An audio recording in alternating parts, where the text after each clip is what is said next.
2021년 3월 27일 갱신공동체 토요 새벽기도회를 시작하겠습니다. 사도신경으로 우리의 신앙을 고백하겠습니다.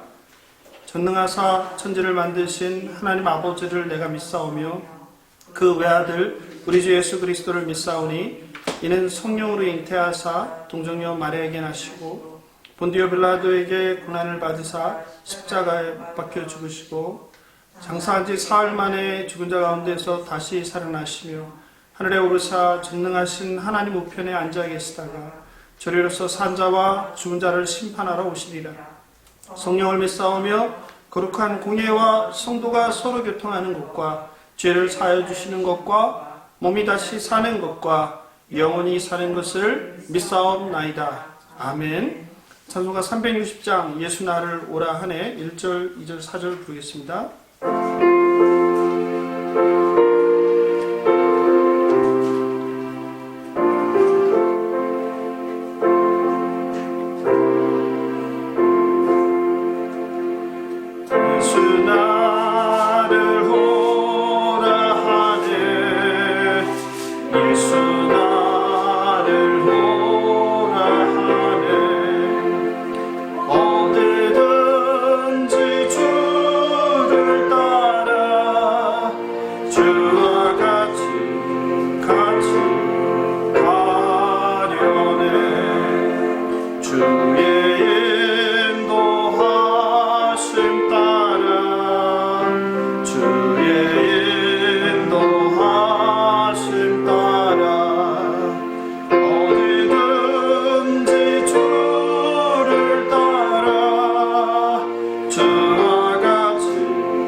이 시간에는 특별히 수현숙 권사님, 김신남 권사님의 오카리가 특주가 있습니다. 공명은 나의 모습, 나의 소유입니다.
특별히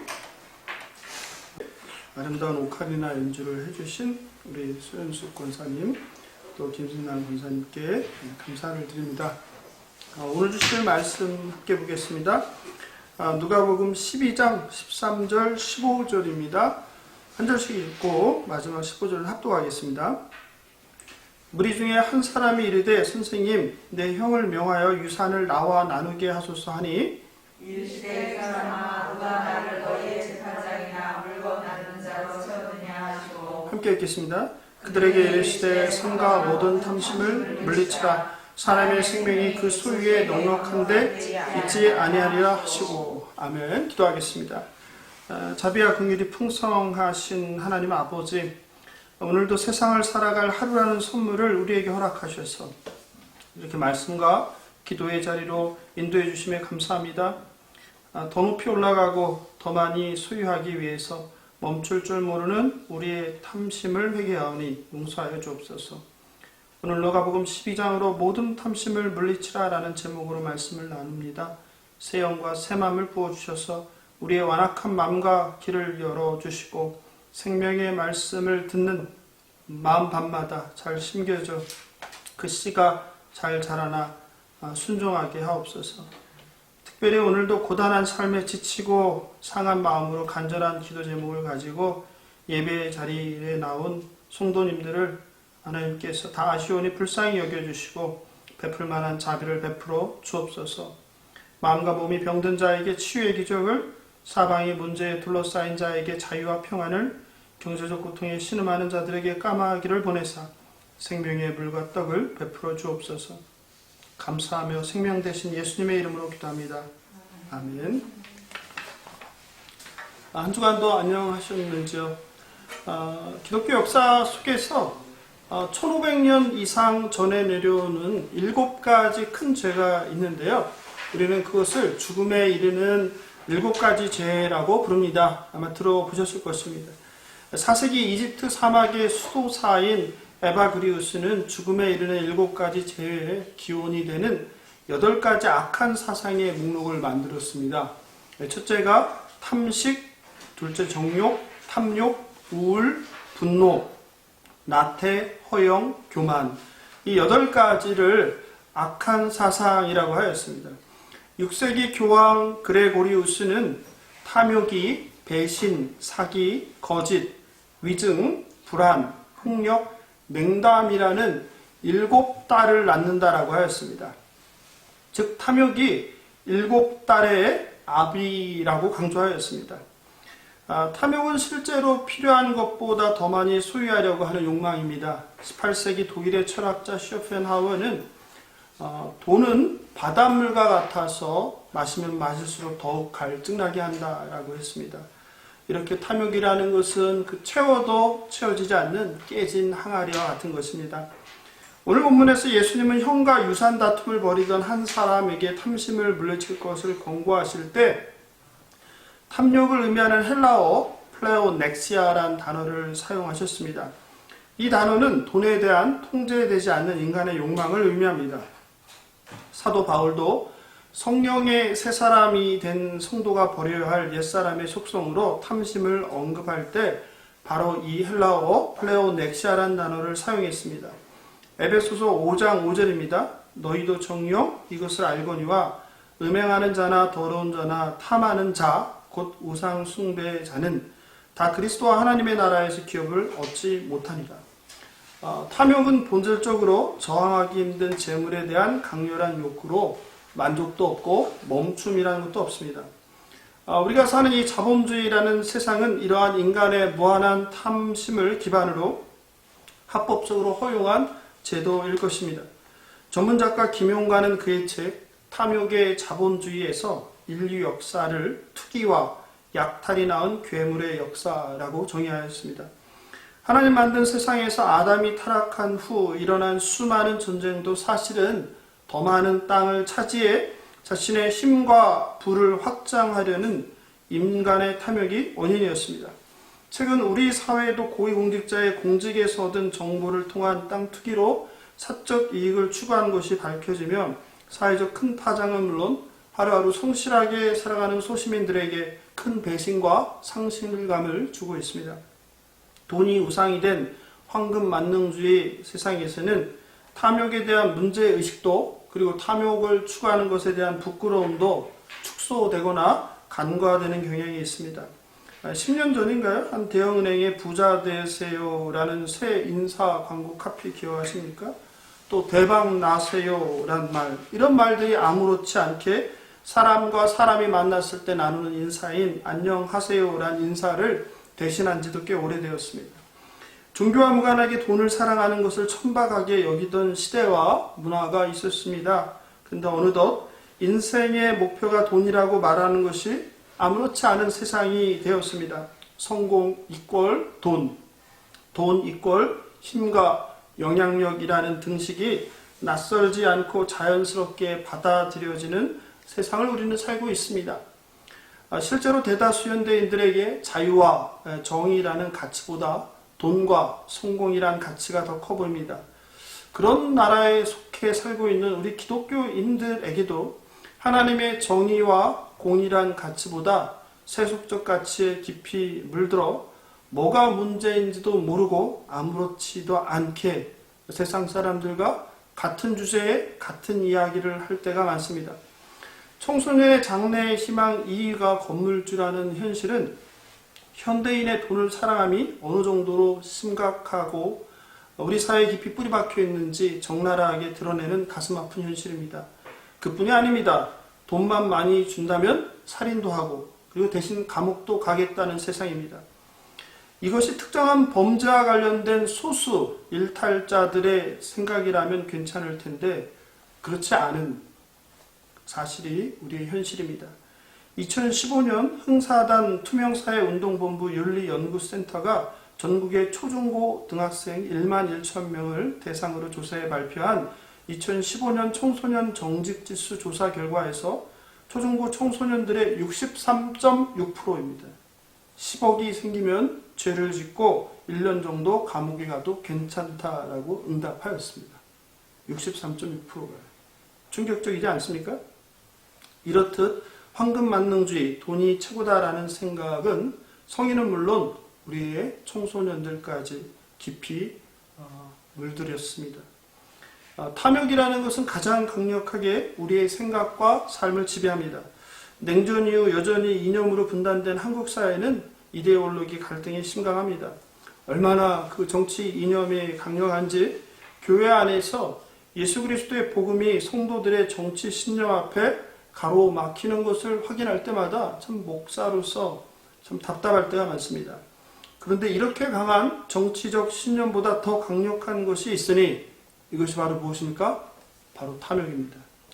그래서 정치적 성향으로는 상대당 다른 후보에게 절대 투표하는 일이 없지만 자신의 경제적 이해관계와 직결되는 경우에는 상대 당의 후보의 공약을 보고 표를 줄 수 있는 것이 우리의 현실입니다. 이것을 가장 함축적으로 표현한 정치적 용어가 있는데요. 여러분도 들어보셨을 것입니다. 문제는 경제야 바보야 라는 표현입니다. 이 표현은 미국의 빌 클린턴을 대통령으로 당선시키는 데 결정적 역할을 했던 선거 참모 제임스 카빌이 사용해서 유명해진 표현입니다. 실제로 사람들은 골치 아픈 정치 이야기가 아니라 먹고 사는 실질적인 삶에 대해 관심이 크다는 것을 의미합니다. 이렇게 물질은 개인의 정치적인 신념도 무너뜨리고 종교도 무너뜨리고 그 힘이 파괴적이고 우리의 생각과 삶을 지배합니다. 실제로 과거 한국 대통령 선거에서도 지도자의 도덕성이나 철학이나 아니면 정치적인 비전이나 인격보다 먹고 사는 문제인 경제를 누가 잘할 것인가라는 질문에 제대로 국민들을 설득한 후보가 당선되기도 했습니다. 탐욕의 또 다른 속성은 끝이 없고 멈출 수 없다는 것입니다. 인간은 탐욕으로 끝없이 외형을 확장하는데 그것을 숫자로 과시하며 살아갑니다. 그래서 숫자가 마치 인간의 존엄한 목표로 둔갑하여 기준을 제시하기도 합니다.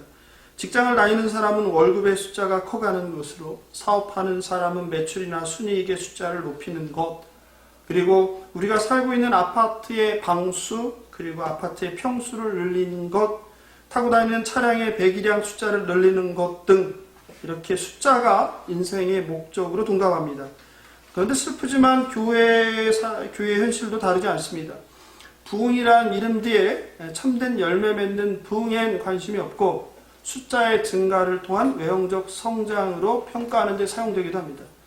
마치 보험회사의 월별 목표와 실적표처럼 어떤 교회는 당회실 벽에 올해의 목표 성도수, 연차별 성도수 변화 그래프를 아무렇지 않게 그려놓기도 합니다. 숫자에 관심을 가지면 한 영혼에 대한 참된 사랑과 정신은 퇴색되어 갑니다. 제가 대학을 졸업할 때 보통 대기업 연봉이 작은 곳은 2,500에서 많이 주는 곳이 한 3,800 정도였습니다. 그래서 제가 사업을 시작하면서 한 달에 500만 원만 벌어도 좋겠다고 생각했습니다. 25년 전이니 꽤 큰 돈이죠. 그런데 500만 원을 벌게 되자 만족과 기쁨은 잠시고 그 다음에는 1,000만 원을 목표합니다. 그리고 그 다음은 어떻게 될까요? 1,000만 원이 끝이 아니라 그 다음에는 2,000만 원이 되죠. 그런데 놀라운 것은 이 정도면 족하다라는 끝이 없습니다. 나중에는 한 달에 1억을 벌게 되는 날이 왔는데요. 그때는 어떨 것 같아요? 이번에는 이제 2억을 목표하는 것이 그런 탐심이 제 안에 있는 것을 확인하였습니다. 이렇게 인간의 탐욕은 끝이 없고 스스로 통제가 불가합니다. 그렇게 인간은 죽음을 향해 가는 줄도 모르고 서서히 욕망의 노예, 돈의 노예가 돼서 살아갑니다. 탐욕의 또 다른 속성은 본질을 바꾸는 것입니다. 24시간 편의점 중에 세븐일레븐이라는 유명한 회사가 있죠. 이 회사는 일본 것으로, 지금은 일본 거죠. 근데 원래는 미국 회사였습니다. 1927년 한 제빙회사가 미국 달라스에서 오전 7시부터 밤 11시까지 영업을 하겠다는 전략으로 처음 문을 열었습니다. 당시로는 매우 파격적인 영업 방침이었습니다. 사업이 확장하며 상점의 파격적인 영업시간을 강조하기 위하여 1946년부터 7시부터 11시까지 영업한다는 세븐일레븐이 이 회사의 상표가 되었습니다. 그리고 대성공을 거두었습니다. 그런데 이름이 무색하게 1962년부터 몇몇 점포가 24시간 내내 영업을 시작하였습니다.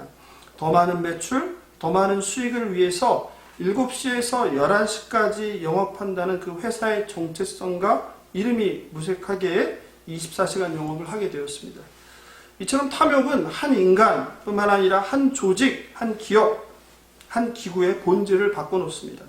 오늘날은 편의점, 독서실, 커피숍, 식당, 패스트푸드점, 슈퍼마켓, 심지어 복사가게도 쉼없이 24시간 하는 곳들이 있습니다. 물론 사람들의 욕구를 충족시켜주고 우리 삶의 편리를 추구하고 그런 필요를 채워준다는 좋은 점은 있지만 돈을 위해 결국은 몸을 혹사하고 충분한 휴식을 갖지 못하며 궁극적으로 우리 인간의 영역을 해치는 창조 질서에 반하게 됩니다. 성도 여러분, 여러분은 어떠십니까? 돈을 사랑하십니까? 물론 나는 돈을 사랑한다고 대놓고 말하는 성도는 없을 것입니다. 그런데 돈을 싫어하십니까? 마찬가지죠. 돈이 싫다고 말하는 성도도 없지 싶습니다. 또 사랑하진 않지만 솔직히 좋아한다고 말할 수 있을 것입니다. 그런데 저는 이걸 묻고 싶습니다. 물질을, 돈을 좋아하는 것과 사랑하는 것의 경계가 어디입니까? 과연 스스로 탐욕을 절제하고 통제하고 물질에 대한 자신의 마음을 조절할 수 있는 분이 이 세상에 얼마나 있겠습니까? 목사와 교회도 돈을 사랑해서 타락한 이야기들이 우리 주변에 비일비재합니다. 몇 해 전 고위공직자였던 유명한 한 교회의 집사는 250개의 아파트 오피스텔을 법인으로, 또 그 중에서 50개가 넘는 게 개인으로 소유한 것으로 비난을 받았습니다. 지난해 한 교회는 재개발 지역에 알박기를 하여 사회적 비난을 받기도 했습니다. 서울시 토지수용위원회에서 산정한 보상액이 82억인데 그것의 7배나 되는 563억 원의 보상액을 요구하며 철거에 불응해서 인근 주민들과 같은 조합원 소속된 사람들로부터 많은 질타를 받고 있습니다. 최근 분쟁으로 시끄러운 서당동의 한 교회는 담임 목사가 은퇴하며 과도한 전별금 요구로 갈등하고 있습니다. 그 목사는 교회 설립 때 자신의 집을 판 돈으로 교회 건물을 사서 교회를 세우고 운영했기 때문에 자기 재산이 많다는 것입니다. 그 논리라면 그동안 교회가 아니라 교회라는 간판만 걸고 자기 사업을 한 것이죠. 이렇게 다 돈이 문제입니다. 몇 대 동안 부동산 광풍이 이 나라를 휩쓸었습니다. 큰 돈을 벌 기회를 놓쳐서 억울한 사람들, 평생 내 집 장만할 꿈이 사라진 청년들, 그리고 집 없는 사람들의 분노와 상실감, 하루하루 성실히 일하며 사는 근로자들의 상대적 집 없는 근로자들의 상대적 박탈감은 이루 말할 수 없을 정도로 심각합니다. 정치권은 여야로 나뉘어 서로를 탓하며 싸웁니다. 그리고 지난해에는 주식이 많은 국민들의 관심을 유혹하며 자극하였습니다. 한 달 전쯤인가요? 고등학생이 제게 주식이 뭐냐고, 주식회사가 뭐냐고, 또 어떻게 하는 건지 물었습니다. 그래서 제가 좀 놀라서 갑자기 왜 했더니 고등학생들의 어떤 채팅방이 있는데 거기서 주식에 관한 이야기들을 고등학생들이 한다는 거예요. 제가 너무 놀랐습니다. 그리고 그 학생도 주식 투자에서 얼마를 벌었다 하는 또래들의 이야기를 들으며 자기도 돈을 벌고 싶은 마음에 제게 주식이 뭔지, 주식 투자는 뭔지, 주식회사는 뭔지 질문했던 것입니다. 주식 투자의 인터넷 동호회엔 인증샷도 속속 올라오는데 초중고생을 대상으로 한 주식 투자 특강 교실도 인기라고 합니다. TV, 라디오 방송마다 주식 이야기를 하고 카페나 가정에서도 부모들도 자연스레 주식 이야기를 하고 증권 전문 방송을 보니 학생들도 주식에 자연스럽게 관심을 갖게 된 것입니다. 지난 1월에는 초등학생이 주식 투자를 해서 1,000만 원이 넘는 큰 수익을 올려서 화제가 되면서 방송마다 언론사마다 취재 경쟁을 하였습니다. 마치 대단한 성공기처럼 언론이 초등학생의 주식 투자 성공 이야기를 기사화했습니다. 다음은 머니투데이라는 신문기사 일부입니다. 권구는 경제 뉴스에서 10년에 한 번 오는 기회라는 말을 듣고 주식 투자를 결심하게 됐다라고 합니다. 청소년, 그것도 초등학생입니다. 그는 앞으로 장기간 가치 투자를 할 계획이라며 어른이 될 때까지 보유하고 있는 종목들을 팔 생각이 전혀 없다고 말했다. 이어 10대라고 돈을 못 벌 이유가 없고 어쩌면 10대가 돈을 벌기 제일 좋은 나이일 수 있다며 용돈을 받아 쓰는 것보다 직접 벌어서 쓰는 편이 더 기분 좋다고 강조했다. 초등학생의 이런 대답과 이를 언론마다 취재하여 성공 신화처럼 기사화하는 것에 대해서 어떻게 생각하시는지. 저는 여러분에게 주식 투자, 부동산 투자가 잘못이니까 무조건 하지 말라라는 이야기를 하려는 것이 아닙니다. 하나님께서 성경을 통해 물질에 대해서, 돈에 대하여 또 우리 인간의 탐심에 대해서 무슨 말씀을 하는지를 함께 생각하고자 하는 것입니다. 과거에 저도 남들보다 빠르게 대학교 1학년 때부터 주식 투자를 했습니다. 또 사업을 하였고 주식회사인 법인을 설립했고 또 10년 동안 경영했던 사업장을 꿈이라는 그 주식시장 코스닥에 우회 상정시켰기 때문에 주식이라는 거에 대해서 조금 알고 있습니다. 그래서 그 돈의 파괴력과 그 돈이라는 것이 우리 삶을 어떻게 지배하는지 그리고 그 물질이 나의 욕망인 탐심과 결합해서 무슨 일을 벌이는지를 좀 알고 있습니다. 제가 과거에 주식을 직접 거래할 때는 매일 경제신문만 읽고 뉴스도 경제 관련 뉴스만 보았습니다. 아침마다 주식시장이 열리기를 가슴 졸이며 기다립니다. 하루에도 수십 번 내가 가진 종목들의 등락을 확인합니다. 올라가면 기분이 좋고 떨어지면 우울해집니다. 내 기분이 온통 주식에 오르락내리락에 좌지우지됩니다. 나중에는요, 전날 미국 시장은 어떻게 됐는지 확인하게 됩니다. 그러니 하루 종일 제 생각과 감정이 그 주식에 지배되는 것을 느꼈습니다.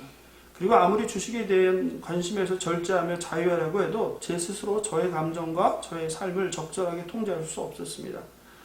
결국 만몬이 나의 삶을 완전히 나의 생각을 장악했습니다. 게다가 제가 경영하던 회사가 2009년 상장을 하면서는 정말 주식과는 뗄 수 없는 사이가 되었습니다. 그런데 결국 회사가 관리 종목이 되고 상장 폐지가 되면서 완전히 망하고 나서야 주식과 손을 끊게 되었습니다. 물론 지금은 관심도 없고 자유하게 되었습니다. 그렇다면 성경은 돈과 탐욕에 대해서 우리에게 무엇을 말합니까? 성경은 일관되게 물질에 대한 탐욕을 경계합니다. 오늘 본문 15절에서 삼가 모든 탐심을 물리치라 사람의 생명이 그 소유에 넉넉한 데 있지 아니하리라 경고합니다. 사도 야고보는 야고보서 1장 5절에서 욕심이 잉태한 즉 죄를 낳고 죄가 장성한 즉 사망을 낳느니라고 합니다. 욕심이 단순한 죄가 아니라 사망에 이른다고 합니다. 영적인 파산입니다. 돈을 사랑하는 것, 탐욕이 단순한 문제의 차원이 아니라 근본적인 죄라고 합니다. 그리고 결국은 믿음을 떠나고 영적으로 사망한다고 합니다. 성경에는 탐욕으로 징계를 당한 많은 인물들이 등장합니다. 민수기 22장에서 선지자 발람은 이스라엘 백성을 저주하는 대가로 모압 왕 발락에게 얻은 재물에 눈이 어두워 모압을 향해 저주하러 가다가 나귀에게 책망을 받습니다. 여호수아서 7장에 보면 여리고 성의 노획물을 탐심으로 숨겼던 아간은 죽임을 당했습니다. 열왕기상 21장에서 아합 왕은 나봇이 소유한 그 포도원이 그렇게 탐이 나서 거짓 증거로 결국은 그를 죽이고 그것을 빼앗았습니다. 열왕기하 5장에서 엘리사의 사한 게하시는 탐심으로 거짓말을 하고 선물을 가로챘다가 나병에 걸렸습니다. 사도행전 5장에서 아나니아와 삽비라 부부는 땅을 판 돈 일부를 숨기고 일부만 헌금했다가 그 자리에서 즉사했습니다. 성도 여러분, 불쾌하실 수 있지만 성경은 명백하게 탐욕, 돈을 사랑함을 경고합니다. 그리고 탐욕의 결과는 단순한 일탈이 아니라 사망이라고 말합니다. 영적 사망은 물론이고 육적 사망이었습니다.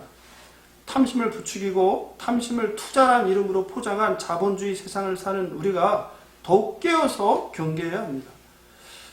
그래도 과거에는 탐욕이 얼굴을 좀 수줍게 숨긴 채 우리에게 다가왔던 것 같아요. 근데 오늘날에는 아예 뻔뻔하게 얼굴을 자랑스럽게 드러내놓고 오히려 어떻게 합니까? 투자를 하지 않는 사람을 너는 바보야 라고 조롱하지 않습니까? 아무것도 모르는 사람이라고. 만모니즘은 늘 우리를 하나님부터 멀어지게 합니다. 바울은 디모데전서 6장 10절에서 돈을 사랑함이 일만하게 뿌리가 되나니 이것을 탐내는 자들은 미혹을 받아 믿음에서 떠나 많은 근심으로서 자기를 찔렀도다. 골로새서 5장 3절에서는 탐심은 우상 숭배라고 합니다. 예수님께서는 마태복음 6장 24절에서 그 유명한 말을 했죠. 뭡니까? 하나님과 재물을 겸하여 섬길 수 없다. 어떻게 그 거룩하신 하나님과 재물이 비교가 되겠습니까? 근데 예수님이 스스로 그렇게 탐심이 얼마나 강력한 자인지를 경고하는 것입니다. 심지어 사탄은 마태복음 4장에서 만일 내게 엎드려 경배하면 이 모든 것을 내게 주리라. 예수님도 탐심으로 유혹을 했습니다. 탐욕의 가장 큰 위험은 하나님의 의존적 삶을 방해하며 우리의 마음을 빼앗아가는 것입니다. 하나님보다 재물을 생각하고 바라보고 의지하게 합니다. 주식 투자를 뭐 적게 하면 상관없지만 많이 하면 하루 종일 그걸 보고 있지 않겠습니까? 어떻게 그게 큰 돈이 왔다 갔다 하는데. 그만큼 내 안에 하나님이 차지할 공간이 없어지는 것입니다. 자연스럽게 하나님부터 멀어집니다. 돈을 사랑하면 일만하게 뿌리고 탐욕은 명백히 큰 죄라는 하나님의 경고를 좀 불쾌하실지 모르시더라도 이 새벽에 들으시면 좋겠습니다. 그렇다면 우리를 사망으로 이끌어가는 이 탐심에서 우리는 어떻게 자유할 수 있겠습니까? 첫째, 단순하고 자족하는 삶을 연습해야 합니다. 자족이란 현재 자신에게 주어진 삶과 소유에 감사하고 만족하는 것입니다. 고대 교부로 유명했던 크리소스 토무스는 진정한 부자란 재물을 많이 가진 사람이 아니라 재물에 욕심을 부리지 않고 만족하는 사람이고 정말 가난한 자는 재물이 부족한 사람이 아니라 욕심 때문에 좀처럼 만족이 없는 사람이다. 굉장히 좋은 말이죠, 그죠? 아무리 많이 가졌어도 자족하지 못하면 가난한 자라는 겁니다. 자족하는 삶을 위해 가장 현실적인 방법은 단순한 삶을 추구하는 것입니다. 불필요한 것을 사지 않고 삶의 규모를 스스로 줄이는 것이 한 방편입니다. 생산한 물건을 팔기 위한 기업들의 화려한 제품 광고를 보면 없던 욕구와 결핍이 생깁니다. 그러므로 이런 홈쇼핑이나 광고로부터 가능하면 내가 눈을 돌리는 것도 하나의 방법일 것입니다. 처음에 냉장고가 생겼습니다. 그리고 김치 냉장고가 생겼고 지금은 화장품 냉장고도 있습니다. 진공 청소기가 있고요. 바닥을 스팀으로 닦는 뭐라고 합니까? 물 청소기라고 하나요? 네? 스팀 청소기, 그죠? 스팀 청소기도 있고. 지금은 이제 로봇 청소기도 등장했습니다. 끝이 없습니다. 새로운 과학기술은 끊임없이 새로운 제품을 생산하며 사람들의 필요를 유혹하고 우리는 결핍을 느낍니다. 그런 광고를 보다 보면 없던 필요와 결핍도 느껴집니다. 냉장고 없이도 감사하고 행복했던 시절이 있었습니다. 미국의 영성신학자인 리처드 프로스트는 이러한 단순한 삶을 살기 위해서 항상 물건을 구입하기 전에 하나님이 과연 이것을 기뻐하실까를 자문하라고 권합니다. 이틀 전 목요일날 권사님과 함께 토요 새벽 기도의 시간에 몇 주 동안 그동안 우리가 건강의 회복을 위해서 기도했던 송도님의 가정을 방문했습니다. 송도님은 아들과 단둘이 7평 임대 아파트에서 가난한 삶을 살고 있었습니다. 게다가 아들과 송도님 둘 다 평생을 지병이 있어서 고통스러운 삶을 살아오셨고 살고 계십니다. 방이 얼마나 작은지 넷이 앉아있기도 좀 힘들 정도였습니다. 함께 하나님을 찬양하고 기도하며 예배를 드렸습니다. 그런데 아들이 이런 얘기를 저한테 하는 거예요. 아침에 눈을 뜰 수 있는 것이 하나님의 선물이고 하나님께 얼마나 감사한지 모른다. 맞지 엄마? 이 고백.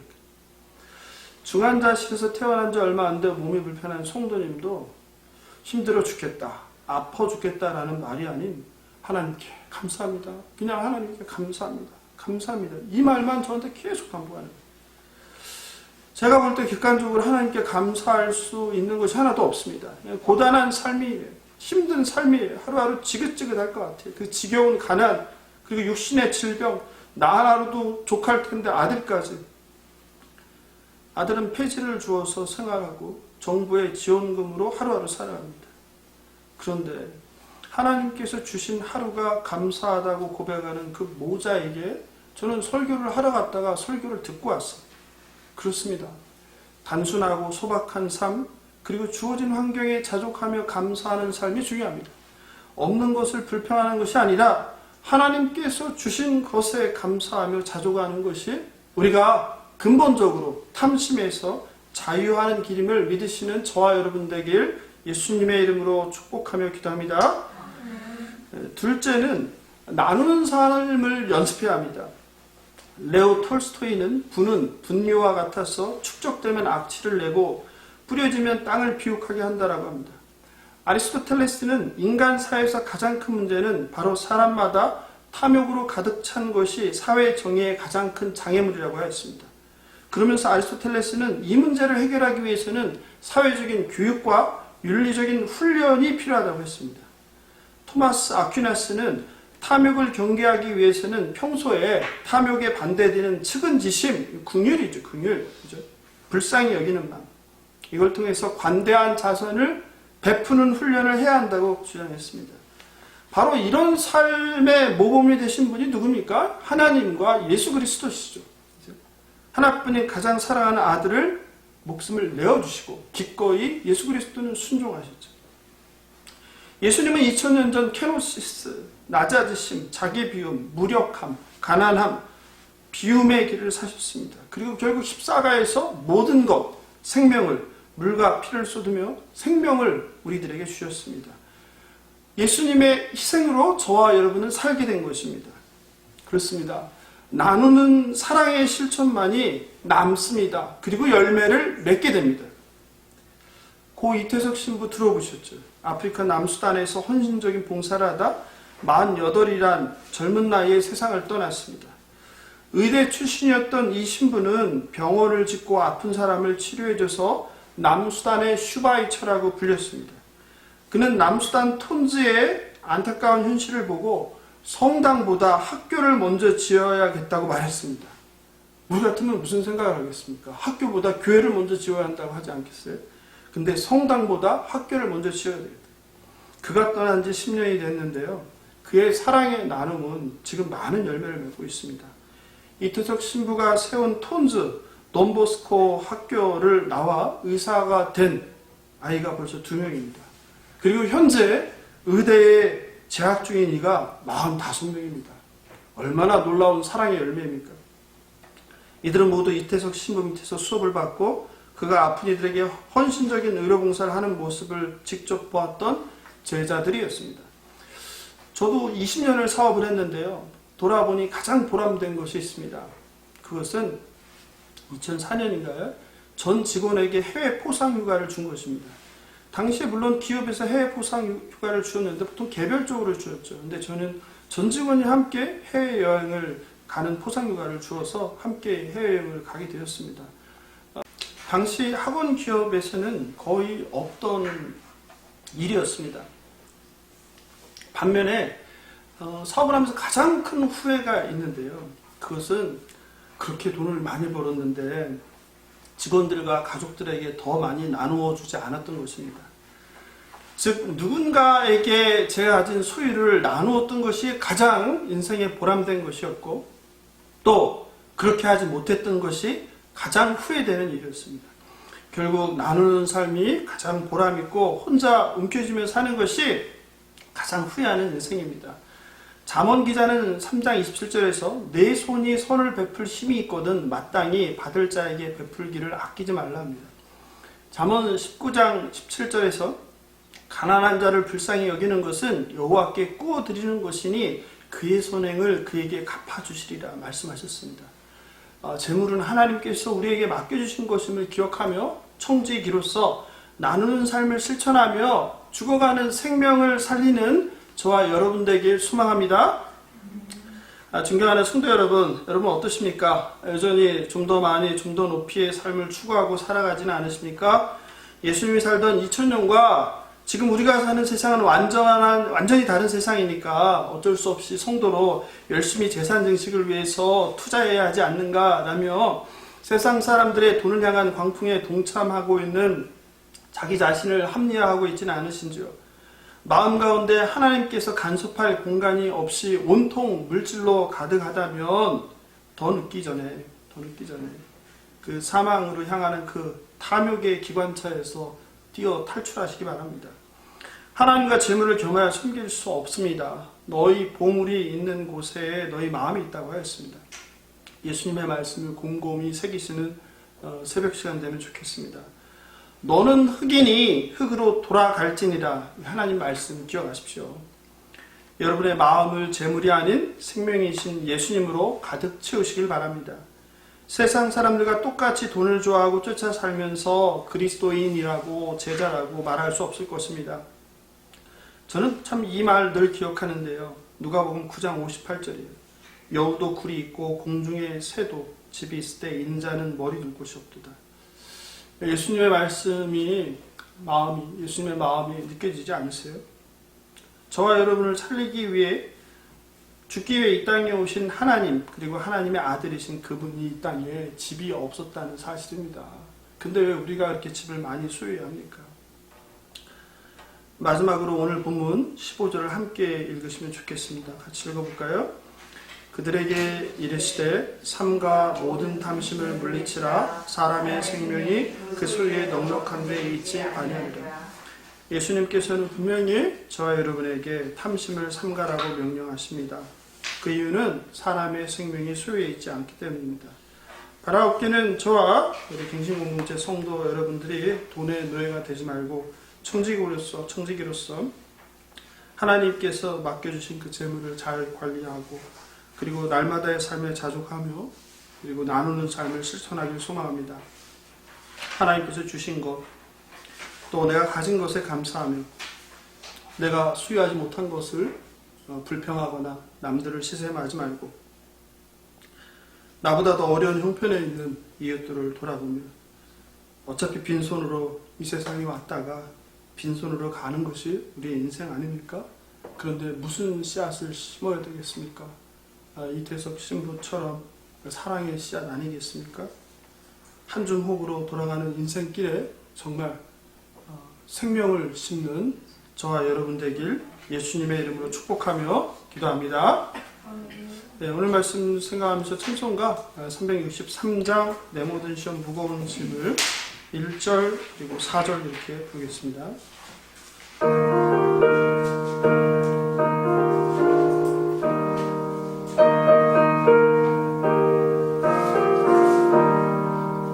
내 모든 시험 무거운 짐을 주 예수 앞에 아뢰히며 근심에 쌓인 날 돌아보사 내 근심 모두 맡으시네.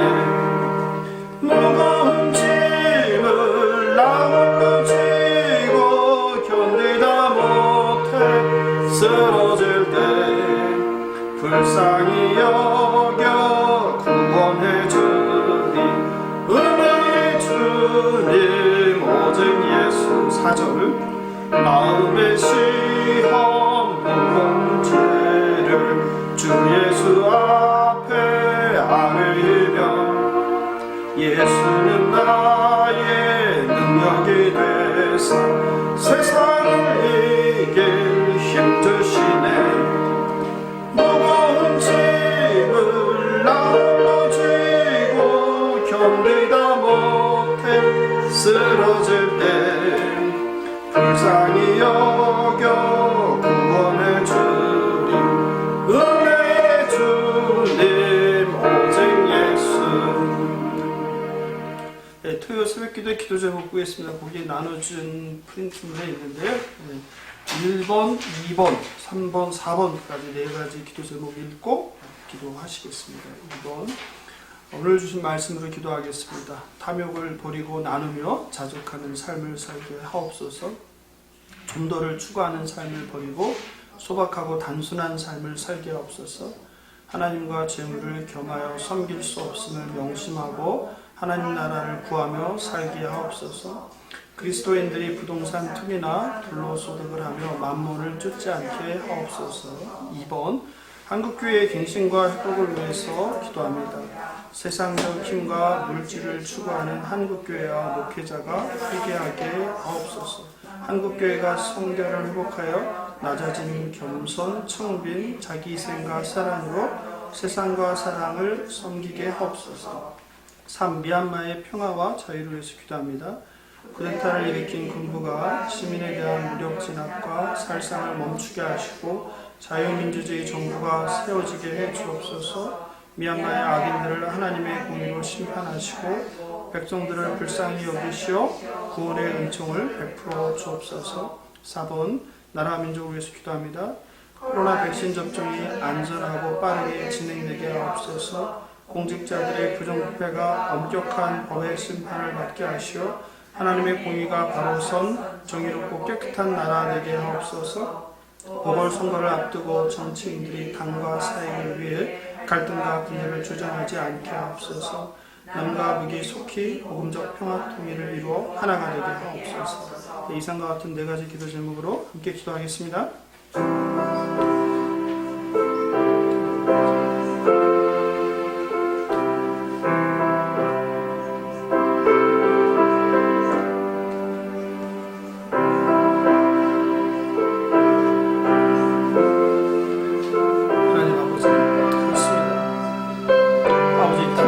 욕망의 동물입니다. 아버지, 저를 불쌍히 여겨 주시옵소서. 아버지, 깨끗한 그릇이 되게 하여 주시옵소서. 아버지, 내 안에 있는 탐식과 탐욕을 물리치게 하여 주시옵소서. 아버지, 늘 자족하며 살게 하여 주시옵소서. 단조로운 삶을 살게 하여 주시옵소서. 좀 더 높이 올라가기 위해서, 좀 더 많이 갖기 위해서 땀을 흘리며 애쓰지 않게 하여 주시옵소서. 주어진 상황 가운데서 하나님께서 우리에게 주신 은혜에 감사하면서 살게 하여 주시옵소서. 받은 복을 수용을 하며 하나님의 말씀에 순종하여서 아버지 받은 것을 감사하며 살게 하여 주시옵소서. 아버지, 한국교회와 목회자와 성도들이 돈을 사랑하지 않게 하여 주시옵소서.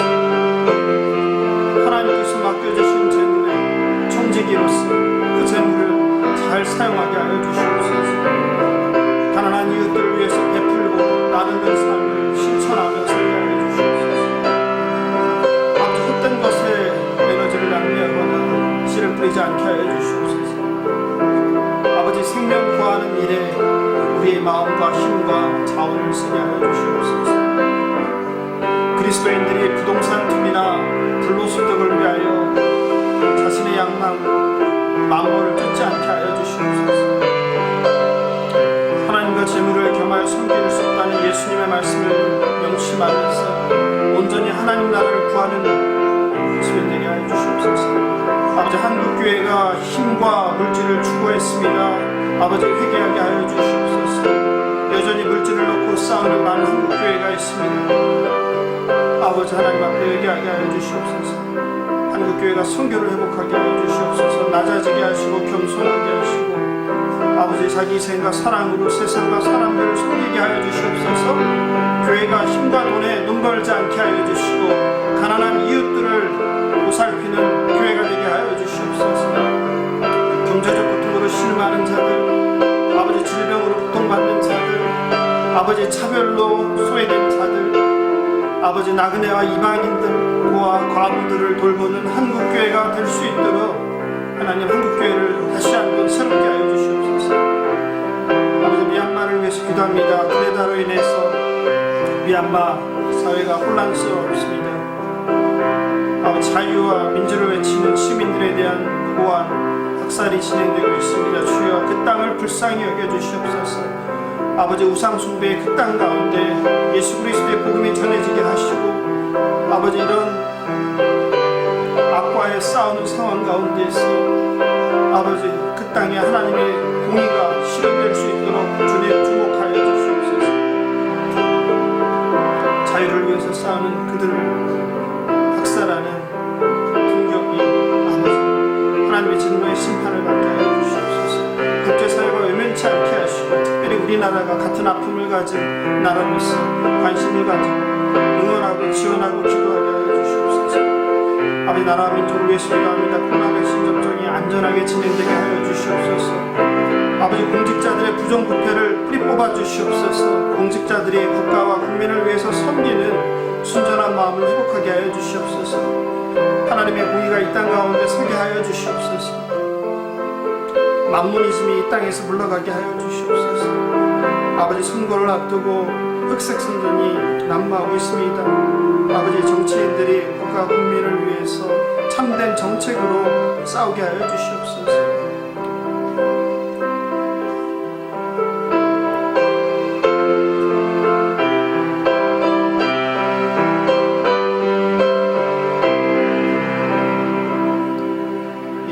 5번, 6번 기도 제목 같이 보겠습니다. 5번 2021년 갱신 공동체를 위해 기도합니다. 갱신 공동체가 말씀과 기도의 축소 위에 견고하게 세워져 가며 겸손과 사랑으로 세상을 섬기는 사류의 동네 되게 하옵소서. 리더들에게 지혜와 명철과 넓은 귀와 남을 허락하시어 공동체를 온유와 겸손으로 섬기며 이끌게 하옵소서. 6번 공동체 환우들을 위하여 기도합니다. 중환자실에서 질병과 싸우고 있는 권집사님, 급성 골수 백혈병 고통받는 최집사님, 중환자실에 계시다 태어난 원숙희 성도님, 35년 동안 침상에 놓은 아들을 불쌍히 여겨 주옵소서. 폐암과 싸우는 주권사님, 림프암, 대장암, 각종 암으로 고통받는 하나님의 아들, 딸들을 불쌍히 여겨 치유의 은총을 주옵소서. 당뇨와 만성 신부전증, 루게릭병, 내시병색인 한우, 무리 아파 고생하는 청년, 그리고 민서와 재승이를 불쌍히 여기시고 치유의 은총을 베풀어 주옵소서. 파킨슨병을 앓는 한우에게 치유와 구원의 은총을 주시고 요양병원에 계신 부모님을 성령 하나님께서 함께 해 주옵소서. 특별히 환우를 돌보는 가족들을 불쌍히 여기사 세임을 날마다 도와주옵소서. 이상과 같은 기도 제목으로 갱신 공동체와 특별히 환우들을 위해서 또 환우들의 가족을 위해서 이 시간 마음을 모아서 간절히 하나님께 기도하겠습니다. 하나님 아버지, 갱신 공동체 이제 8년이 되었습니다. 아버지 공동체를 불쌍히 여겨주시옵소서. 아버지 눈물을 흘리며 왔습니다. 땀을 흘리며 왔습니다. 하나님의 공의를 위해서 하나님 교회의 본질을 회복하기 위해서 여기까지 왔습니다. 참 지난 시간이 참 금방 지나가 버렸습니다. 어느덧 40에 시작한 게 50이 되었고 50에 시작한 게 60이 되었고 60에 시작한 게 70세월이 지나가 버렸습니다. 참 헛된 시간이 되지 않았어야 되는데 모르겠습니다. 그저 하나님 사랑하고 교회를 사랑하는 마음으로 이 모양 저 모양으로 애썼는데 정말 잘했는지 모르겠습니다. 하나님 제 마음을 받아주시옵소서. 아버지 우리가 생각했던 것과 너무나 다른 싸움이었습니다. 우리가 기대했던 결과를 얻지 못한 것도 있습니다. 하나님 그러나 우리가 실망하거나 좌절하지 않게 해주시고 또 이것이 끝이 아니라 우리 남은 여생 동안 계속 하나님의 아름다운 교회를 위한 교회 갱신을 위한 싸움을 해나가게 하여 주시옵소서. 아버지 공동체를 불쌍히 여기시고 이곳에 연로하신 하나님 나라 하나님의 교회를 회복하고자 애쓴 성도님 한 명 한 명 만나 주시옵소서. 그들의 마음을 위로하여 주시고 잘하였다 충성된 내 딸아 내 아들아 격려하여 주시고 아버지 그들의 마음 가운데 섭섭함이나 원망이 없게 하시고 미움과 시기와 질투이 없게 하시고 온전히 하나님 앞에 감사와 기쁨이 넘치게 하여 주시옵소서.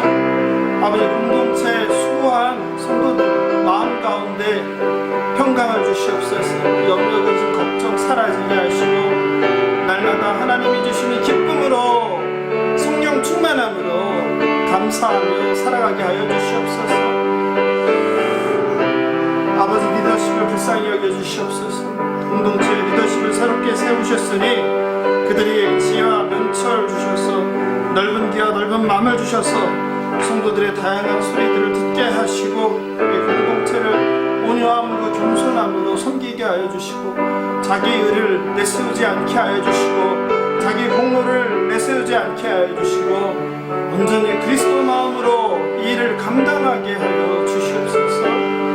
하나님, 공동체의 환우들을 위해서 기도합니다. 아버지, 이 시간에도 중환자실에서 싸우고 있는 아버지 성도 있습니다. 권집사님 불쌍히 여겨주시옵소서. 급성골 수백혈병으로 고통받는 최집사님 있습니다. 하나님 불쌍히 여겨주시옵소서. 또 우리 중환자실에서 태어난 원수기 성도님 불쌍히 여겨주시옵소서. 35년 동안 침상에 넣은 아들을 불쌍히 여겨주시옵소서. 아버지, 또 우리 최집사님 갑자기 문제가 생겨서 병원에 입원했습니다. 하나님, 최집사님 불쌍히 여겨주시옵소서. 평안가서는 조건사님 각종 암으로 고생하는 하나님의 아들, 딸들을 주께서 아시오니 치유하여 주시옵소서. 당뇨와 만성신부전증, 뇌리병, 뇌경색이 나는 아버지 민서, 아버지 그리고 재승이 청년 아버지 불쌍히 여겨주시옵소서. 나사렛 예수 그리스도의 이름으로 명함을 모든 몸속에 있는 더러운 것들이 녹아내리게 하여 주시옵소서. 어둠의 영이 떠나가게 하여 주시옵소서. 아버지, 영혼을 좀먹는 탐심, 근심, 걱정, 우울증이 예수 그리스도의 이름으로 명할 때 사라지게 하여 주시옵소서. 머리부터 발끝까지 예수 그리스도의 보혈로 덮어주셔서 깨끗함을 받게 하여 주시옵소서. 피가 맑게 하시고 아버지, 모든 혈관마다 피가 잘 흐르게 하시고 막힌 곳이 뚫리게 하시고 몸속에 있는 모든 더러운 것들이 성령의 불로 태울 때 아버지 녹아내리게 하여 주시옵소서. 아버지, 치유의 역사를 경험하게 하여 주시옵소서. 우리가 눈물로 기도할 때, 간절히 기도할 때 하나님 믿음대로 될지어다 하신 주님의 말씀이 이루어지게 하여 주시옵소서. 특별히 최집사님 위해서 기도합니다. 평생을 자기가 인생의 주인 되어서 살았습니다. 아버지, 집사님 자기 능력만 믿고 평생을 그렇게 예수 믿는 사람을 핍박하면서 살았습니다. 몸에 문제가 생겼습니다. 하나님, 갑자기 몸에 문제가 생겼습니다. 주여 불쌍히 여겨주시옵소서. 아버지, 바라옵기는 그 몸도 만져주셔야 되겠지만 아버지, 고난 가운데 여호와 하나님을 알게 하여 주시옵소서. 내 인생이 내 뜻대로 되는 게 아니구나라는 것을 깨달아 알게 하여 주시옵소서. 지금이라도 예수 그리스도를 만나는 은총을 허락하여 주시옵소서. 그래야서 예수 앞에 무릎 꿇게 하여 주시옵소서. 아버지, 평생을 남편이 예수를 믿게 해달라고 기도하면서 눈물을 흘렸습니다. 하나님, 우리 남권사님의 기도를 받아주셔서 아버지, 그 가정 가운데 예수를 믿게 하여 주시옵소서. 그 심령 가운데 예수를 믿게 하여 주시옵소서. 아버지, 나뉘고 갈등하는 그 가정 가운데 오직 예수로 세워져 있는 막힌 담들이 모두 무너져 내리게 하시고 사단의 영이 떠나가게 하시고 그 가족들이 예수 앞에 화합하게 하시고 하나가 되게 하여 주시고 온전히 예수 그리스도를 고백하는, 예수를 왕으로 고백하는 천국사님 될 수 있도록 은총을 베풀어 주시옵소서. 하나님, 특별히 원수기 성도와 용호 형제를 위해서 기도합니다. 평생을 가난 속에 살았습니다. 평생을 질병과 싸우며 살았습니다. 그런데 불평하지 않고 하나님을 찬양합니다. 하나님을 감사합니다. 하나님 들으셨죠? 그 기도에 응답하여 주시옵소서. 날마다의 삶이 감사하고 선물이라는 그 형제의 고백을 들으셨사오니 원수키 성도님의 머릿속에 있는 종양을 불로 태워주시옵소서. 그 지긋지긋한 그 질병 가운데에서 자유하게 하여 주시옵소서. 남은 여생 하나님 만나는 그날까지 그래도 건강하게 살게 하여 주시옵소서. 그 늙은 아들이, 나이든 아들이 이제 어머니 걱정하지 않고 좋은 배필 만나서 가정을 이루면서 행복하게 이 땅에서도 삶을 누릴 수 있도록 주님 그 가정 가운데 은혜를 베풀어 주시옵소서.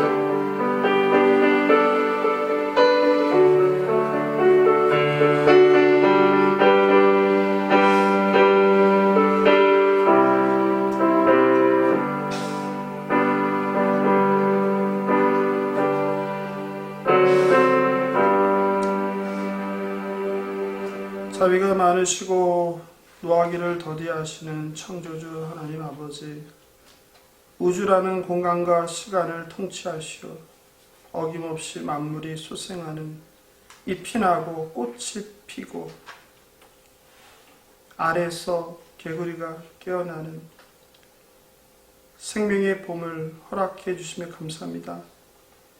하나님께서 창조하신 아름다운 땅, 평화의 땅, 에덴 정원을 잘 다스리지 못하고 인간의 탐욕과 죄로 파괴하고 오염시킨 저희들의 죄를 회개하오니 용서하여 주시옵소서.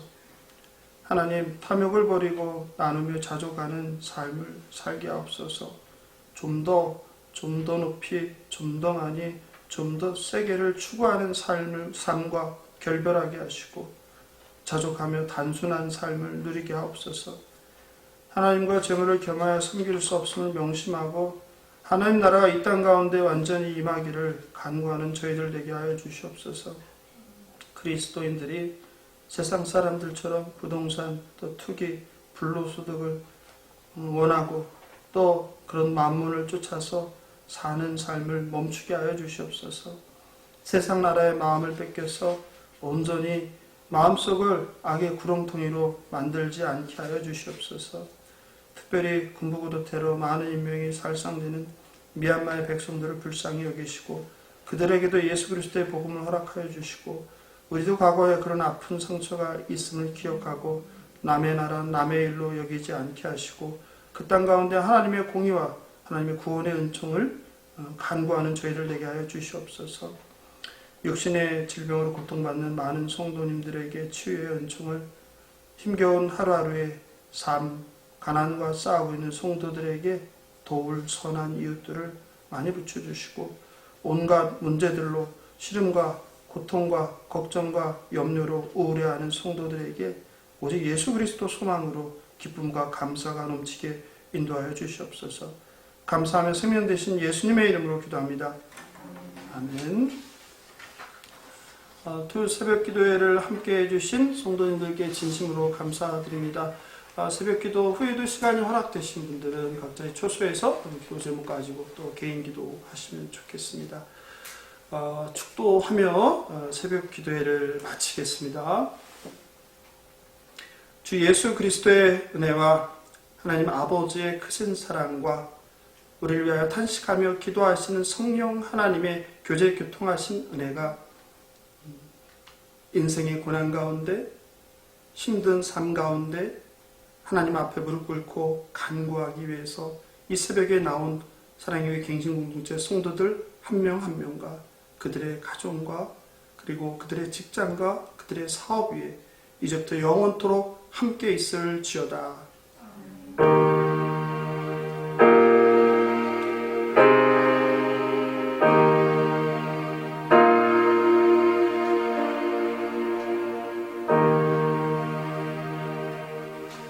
감사합니다. 저는 다음 주 토요일 6시에 다시 뵙겠습니다. 안녕히 계십시오.